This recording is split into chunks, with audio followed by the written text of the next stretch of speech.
50岁的货车司机刘先生最近陷入了焦虑，他的眼睛出了问题，时常开着车，眼皮就耷拉了下来，四肢也逐渐乏力。刘先生原以为就是秋乏而已，没想到又出现了胸闷咳嗽、头面部肿胀，连脖子也变粗了。这一下刘先生慌了神，是眼病、肺炎还是甲亢呢？该挂什么科呢？其实这看似秋乏的背后，竟然隐藏着一个致命的疾病，这究竟是什么病呢？各位好，欢迎收看东方卫视名医话养生，我是主持人马杰。本节目是由由中黄金金龙鱼谷维多稻米油特约播出。那首先呢，还是要介绍我们今天到场2位健康分享员黄芳、宥嘉。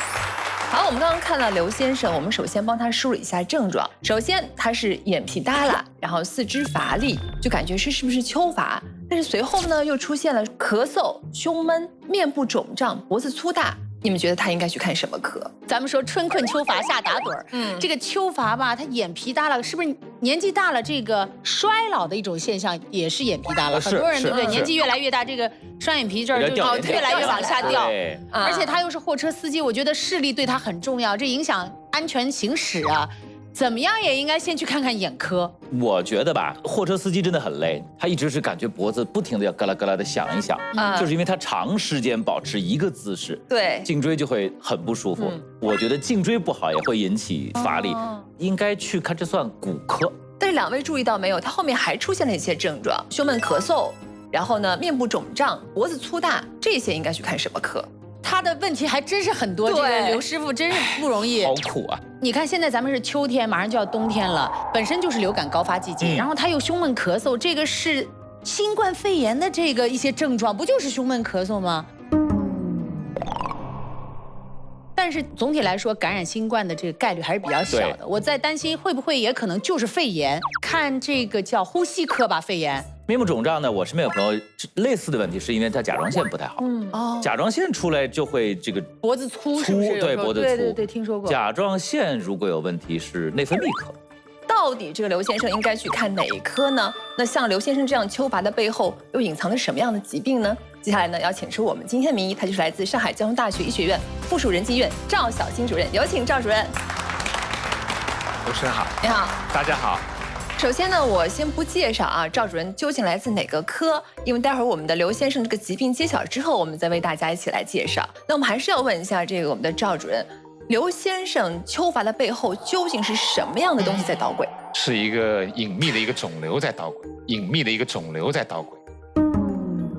隐秘的肿瘤，对，已经上升到肿瘤了，很可怕。对啊。那么接下来请这个赵主任给我们一一梳理，好不好？好的。刚刚呢，我们2位健康分享员给我们的刘先生是献计献策啊，贡献了4个科室。对，4个科室。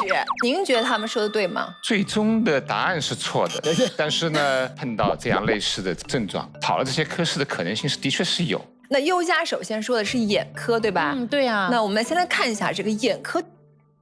的确，眼科当中的先天性的眼睑下垂，可能和刘先生的症状是类似的。那么，但是呢，这些眼科的疾病呢，多半他的眼睑下垂呢是单侧的，刘先生呢是双侧的为主。就两边都有。这是一个。那么第二个呢，眼睑下垂这个疾病它是持续的症状，但是刘先生他症状呢，它是一个早晨轻。晚上重随着工作劳动强度的持续和加大以后，它症状会越来越重，而且休息以后呢，它症状又会相对减轻所以呢，这个跟眼科的这些相关的一些疾病呢是有一些区别的。黄芳说的骨科，那我们再来看一下颈椎的这个脊髓的病变呢，的确它可以出现乏力的症状。那么这样的症状呢，是因为颈椎的脊髓受到压迫，神经变性造成的。随着它变性程度的加重呢，症状是持续的越来越重，不会某一天早上轻晚上重，这种现象是不会有。骨科其实也不对，但是也得去看看。对，也得去看看。对吧？你排除也得去看看。那么接下来呼吸科来看一下。好，一旦得了肺炎，除了咳嗽，还有咳痰，有一些分泌物的症状。但是这个刘先生呢，他是一个刺激性咳嗽，他没有痰。那么还是有一些不一样。对，我们医生要非常非常仔细，能够判别出其中的差异的。对，还是不一样的。还有最后一个内分泌科来看一下。这个刘先生呢，除了他脖子粗以外呢，还有一些问题，脸的肿胀，还有双上肢的肿胀的问题那甲状腺疾病呢很少甲状腺的肿瘤，它没有明显压迫气管的时候呢，不可能会产生这个呼吸困难的症状那倒是。但这个刘先生呢是有明显的呼吸困难的症状，越说越吓人呢。是不是患了这种疾病的很多人都容易跑错科室？非常容易跑错科室，因为最明显的症状，人是特别注重自己的外表。眼皮都耷拉下来了，他首先想到是眼科的问题，要去眼科。那么究竟隐藏在我们刘先生这个丘拔背后到底是什么样的肿瘤呢？我们的答案呢就在我们的健康魔方里，请我们的赵主任打开我们的健康魔方。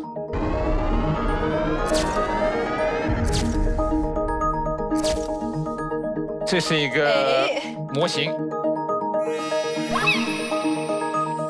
太难了，我们哪里知道啊？这是对应身体里的器官，对，类似长差不多一边一半嘛，就肺嘛。这上面是个什么？这啥？就是肺上面长个瘤。红色的代表 H 型的这个代表我们的正常的一个胸腺。胸腺这是一个胸腺。蓝色的呢，就是来源于胸腺的一个肿瘤。胸腺瘤。现在我们可以揭晓了，赵主任是来自仁济医院胸外科。赵小青，主任医师，上海交通大学医学院附属仁济医院胸外科主任，上海市中西医结合学会胸外科专业委员会副主任委员，中国医师协会胸外科医师分会创伤外科专家委员会委员。先问一下两位嘉宾，你们听过胸腺吗？我就听过胸腺肽胸腺肽不是一种那个针剂是吧？就是据说是提高免疫力的，这跟这个有关吗？有关。胸腺肽是原来胸腺分泌的一种物质，那么它是提高人的免疫功能的。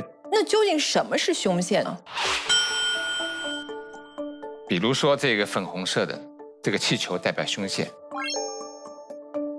那么这个正常的胸腺组织，在我们人体刚出生的时候呢，大约心脏大小，长在我们的胸腔里面甚至超过了胸骨那随着这个青春期慢慢到了青春期，你看这个它慢慢就缩小了它会缩小过了青春期以后呢，它就慢慢就变小了，退化了，退化成非常薄的一片，不像这个气球所显示的，它还是个 H 型的，但是非常的薄就像一坨轻薄的脂肪组织一样。你看，一般我们人生长发育应该所有器官都越来越大，这个胸腺我们今天知道是越来越小了。对，那接下来就要反问你们了，还有我们的对，考你们了。你们觉得这个胸腺它长在我们人体的哪个部位？节目组特地给大家准备了2个道具，就在你们面前来。这是一个印有我们人体脏器器官的一个围兜，大家就背上。花花的贝贝，花花的贝贝，奔驰的小野马和大一次的玫瑰，我说不开心也拍手拍走伤痕累累。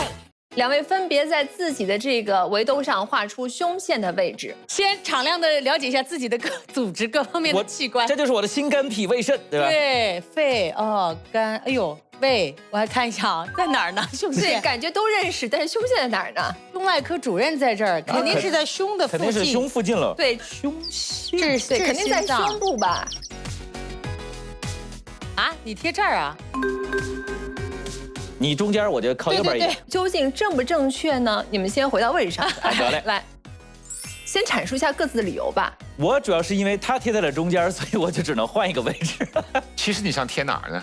我觉得中间吧，因为他不说就是小时候跟心脏差不多大小的一个位置嘛。你如果太靠右边的话，不就跟肺挤到一块去了？因为我看到这个赵主任拿着这模型 H 型的，就有点像就肺2块这样，对不对？所以总感觉对称的应该是好像在中间吧？你觉得他们贴对了吗？都不对，都不对，耶，都错了，都错了。这有个模型，其实这个模型和2位嘉宾的这个围圈是类似的那么这个呢是我们人体的2个肺中间是心脏。那人体当中呢，我们把一个大范围一个结构呢叫纵隔，那么2肺之间。那就是纵隔，纵向，纵隔。那么胸腺呢，就在这个区域里面，2肺之间的心腰窝的这个上方这个区域里面，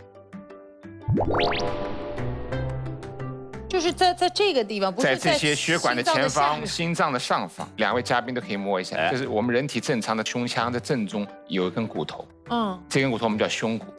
我们慢慢摸下来，摸到这里有个凸起，这个叫胸骨角啊，就2个凸起，对，有一个。这个胸骨角呢，后面正对结构是在这个，大致是这个位置。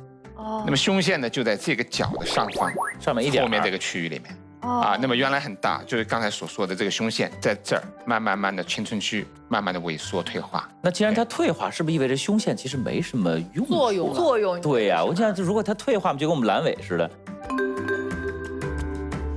刚才那个尤佳的这个嘉宾谈到了这个问题，胸腺肽，这个胸腺就分泌这个胸腺肽，它是一个免疫的调节器官啊，所以呢，胸腺它还是有一定作用，免疫系统。对，虽然退化了，它还是有一定的作用，但是在青春期以前，可能它作用会更明显一些。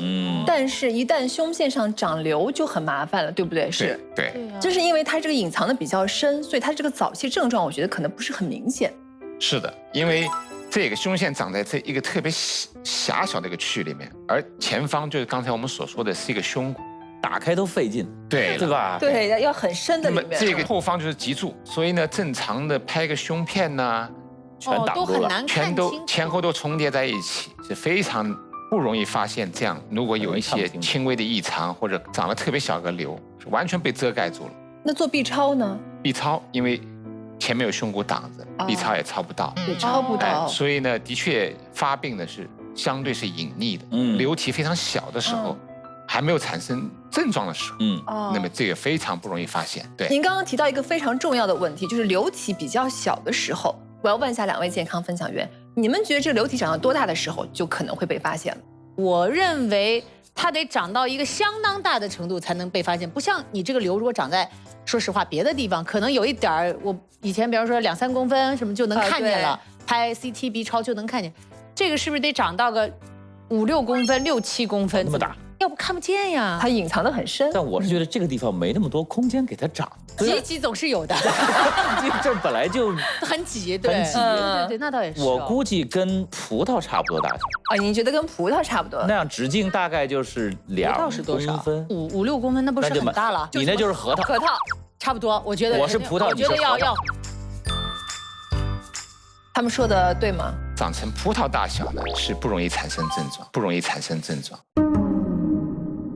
虽说这个空间很狭小，但其实2肺之间的空间还是有不小的地方。那么具体长到多少公分会产生症状呢？至少4、5公分以上，可能会。果然是核桃。但是呢，还得看发展的时候，它往左边还是往右边长，还是往后长，还是往上长。妈呀！哇！虽然空间这么小，但是它可以去的方向还有好几个，对，不同的方向会产生不同的情况。它不一定长在这个所谓的这个 H 型的最中间，它可以偏心儿长这边。当然也有可能它可以，我们拿下来，它可以往这边长。那您见过的长得最大的胸腺瘤到什么时候才发现的？10几公分，10几公分，10几公分已经这么大了，10公分。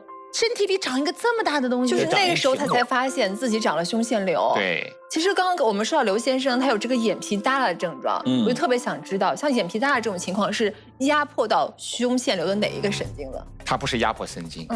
在胸腺瘤的患者当中，大约有20%到30%的患者会有这个肌无力的症状，这个眼皮耷拉呀，呼吸困难呐，吞咽困难呐，四肢乏力了。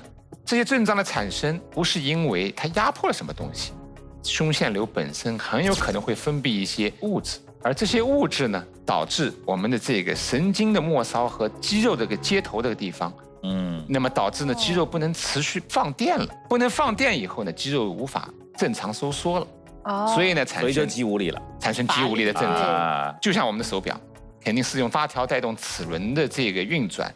导致指针的运转，对。那么这个在齿轮和指轮的卡合当中，如果有个物质卡住它了，齿轮转不动了，自然我的秒针啊、分针啊就转不动了。这是一个道理。刚才刘先生，那他是一个比较严重的一个胸腺瘤合并重症肌无力的一个患者。除了肌无力症状以外呢，刘先生的这个肿瘤呢长得非常的不巧，它压迫了我们这个蓝色的上腔静脉。导致上半身都肿胀了，因为回流不畅造成的，脸都变胖了。有些如果不注意，自己不觉得，人家说，脸比原来大了，长胖了，实际上不是，这是压迫它的症状。那么另外呢，肿瘤继续增大，它把气管也可以一起受压，甚至压到一侧去了。哇，那它还会产生呼吸困难症状，包括刺激性咳嗽，因为气管壁受到肿瘤的压迫，肯定的呀，会产生刺激的症状。前面说您说做 B 超、做胸片都很难发现它，那么如果我们想尽早的抓住这个胸腺瘤，那我们应该去做一些什么样的检查呢？作为胸腺瘤呢，目前医学来讲呢，没有一个特定的高危人群可以去鉴定，这个才吓人，意味着我们都可能得。对，任何人都有可能，肺上长瘤了，肝上呀，胃上呀。我已经开始咳嗽，黄芳开始咳嗽了，感觉到不舒服吗？四肢无力吗？眼皮耷拉吗？被你这么一说，好像都有点。除了我们胸腺瘤刚才谈到的所有的症状，如果有轻微症状出现的时候，那就像刘先生，如果刚刚开始觉得有乏力的时候，就应该及时就诊以外，40、50岁以上的人现在很普遍的在做 CT 的检测。那么其实做一个 CT 检测，除了关注我们这2个粉红色的肺以外，我们同时可以去关注一下2肺之间的纵隔。如果人家20几岁，应该完全不用，基本上不用担心。20、30岁，也会有20多岁的，30也是有的，也会有。所以任何人群都逃不掉的。对，都要检查，都要随不能掉以轻心。但是好在呢，胸腺瘤的发病呢，其实是非常的低，虽然刘先生这是一个特殊的、非常重的一个患者，但总体胸腺瘤的发病率是低的。虽然少，但是还是要引起重视。你们觉得胸腺瘤是癌吗？如果它是良性的，就是瘤；如果是变为恶性的，才是肿瘤，才是癌。所以我觉得要看嘛，是不是有的人是良性的，有的人是恶性的，不能说是瘤就是癌，对不对？所有的胸腺瘤其实都是带有恶性特征的，哇啊！所以胸腺瘤目前来讲，没有真正意义上的良性的胸腺瘤，它就是恶性的。在我读书那会儿，所有的胸腺切除，那就是非常残忍的把这个我刚才提到的这个胸骨正中拿一把电锯切开啊，这是以前。对，这是以前啊。那现在应该不那么现在呢，我们有很多种方式比较流行的这侧胸腔，或者从这侧胸腔打洞，用胸腔镜去解决问题。我们现在还有一种方式，通过剑突下打一个洞，经过膈肌的间隙进入到胸腔纵隔，然后把这个胸腺瘤，包括胸腺瘤周围的所有的脂肪组织一并全部都切除干净以后，再从这个小的间隙里面把肿瘤拿出来。哇！所以我特别想了解一个问题，就是它到底的治愈率是多少，对吧？对，大家肯定想知道。对。那么总体来讲，如果到了胸腺癌，特别是到了3、4期的患者，总体的治愈率相对就会偏差，长期生存的概率相对就偏低。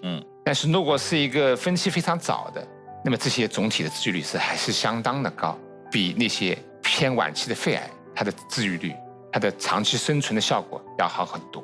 对于我们这些没有得胸腺瘤的，对普通的老百姓来说，平时我们在生活中应该怎么去预防？我觉得这个特别重要，这非常重要。大部分人还是不会得的，但是我们也要小心点啊。对。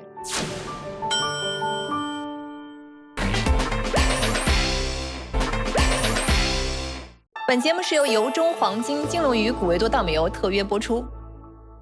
平时我们在生活中应该怎么去预防？我觉得这个特别重要，这非常重要。大部分人还是不会得的，但是我们也要小心点啊。对。那么胸腺瘤呢，它没有一个特别的高危的发病的机制和因素，所以还真很难说如何对胸腺瘤进行预防。所以呢，一旦出现刘先生的这个或者那个的症状以后呢，我们的患者呢就特别容易跑错科室，在这个辗转的各个科室之间的时候呢，疾病就被耽误了啊。最后转到我们胸外科的时候呢，疾病就非常的严重。哎呀，所以呢，还是常规的体检是非常的重要。所以我觉得就是常规去体检的时候，我们就可以多照顾一下这个地方，因为平时体检我们就是心肝脾胃肾嘛。你像这个地方真的，今天不参加这个节目，我都不知道这个事情。对，我下次去体检的时候一定跟医生说，对，麻烦帮这儿仔细看看。对，好，今天非常感谢我们的2位健康分享员，也谢谢我们的赵主任做客我们的名医话养生节目。好了，今天节目就是这样了，非常感谢您的收看。同时呢，也请点击前关注呢，如果有什么疑问呢，可以关注我们的微信公众号“东方卫视名医话养生”。好，拜拜。